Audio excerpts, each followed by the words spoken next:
Good morning everyone.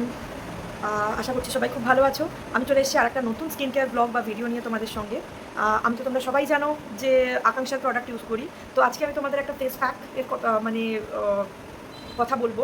তো এটা হচ্ছে তকো মাধুরী। এটা হচ্ছে আকাঙ্ক্ষার, দেখতেই পাচ্ছ। এটা face pack for normal and dry skin. তো এটার মধ্যে রয়েছে মঞ্জিষ্ঠা, লোধরা, দারু হরিদ্রা, গোপীচন্দন আর অর্জুনা। তো এটা কিন্তু খুব ভালো একটা ফেস প্যাক যাদের ফেসে কোনো রকম মেচেতা, ফ্রিকলস বা নর্মাল স্কিন টাইপস যাদের রয়েছে, অয়েল সিক্রিশন বেশি হয় বা স্কিনে ব্ল্যাক প্যাচেস পড়ছে বা যে কোনো সানট্যান থেকে কোনো কিছু হয়েছে, সানট্যান পড়ে গেছে, কোনো কিছু এই ধরনের যে প্রবলেমসগুলো রয়েছে সেটার জন্য তোমরা কিন্তু এটা ইউজ করতে পারো। Avoiding I area and method of use কিন্তু লেখা আছে নর্মাল। এটা একটা পাউডার ফর্মে আসে, তোমাদেরকে আমি দেখিয়েও দিচ্ছি পাউডার ফর্মটা কেমন। এই দেখো, এটা হচ্ছে এই পাউডার ফর্মে আসে। এটাকে জাস্ট হালকা খাওয়ার জল হোক বা ভালো মিনারেল ওয়াটার হোক, যে জলটা তোমরা খাও সেটাতেই এটাকে কিন্তু গুলতে পারো, একটা কাদা কাদা করে প্যাক তৈরি হবে। কতটা দেখাতে পাচ্ছি জানি না। এটা কিন্তু তকো মাধুরীটা, যেটা আমি কিন্তু প্লেন জলে গুলে নিয়েছি, অল্প জলও দিয়েছি।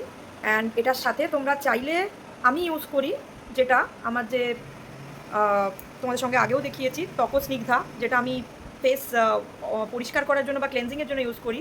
এটা আমি খানিকটা কিন্তু এটার মধ্যে স্প্রে করে দেবো।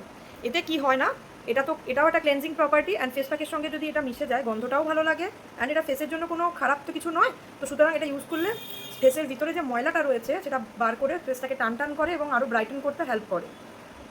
তো দেখো, এরকম একটা কাদা কাদা পেস্ট কিন্তু এটা তৈরি হয়েছে। পুরো হার্বালের একটা গন্ধ তোমরা অবভিয়াসলি পাবে এটা যখন মানে ব্যাগটা গুলবে।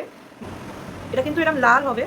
আচ্ছা, যাদের কাছে ইয়ে রয়েছে, কি বলে, ব্রাশ রয়েছে, ব্রাশেস রয়েছে, তারা ব্রাশেস ইউজ করতে পারো। বাট আমি হাত দিয়ে কমফোর্টেবল ফিল করি ব্রাশের থেকে, সেই জন্য আমি হাত দিয়ে মেখে নিচ্ছি পুরো নাক, গাল, ইভেন গলা।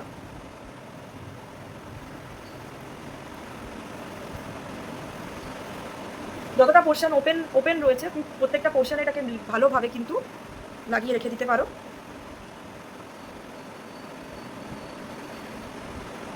তো আমি কিন্তু পুরো যতটা আমার ফেস এরিয়া রয়েছে, পুরো এরিয়াটাতে কিন্তু এটা ভালোভাবে লাগিয়ে নিচ্ছি। আর একটু চেষ্টা করবো এটা কাদা কাদা করে গোলার। আমি বুঝতে পারিনি ওয়াটারটা বেশি হয়ে গেছে, তাই জন্য একটা মানে মোটা প্রলেপ তৈরি হয় এটা।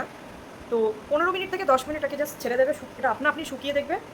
চন্দন গুঁড়ো, যেমন লাল চন্দন গুঁড়ো হয় না, সেরকম কিন্তু একটা গন্ধ আসবে।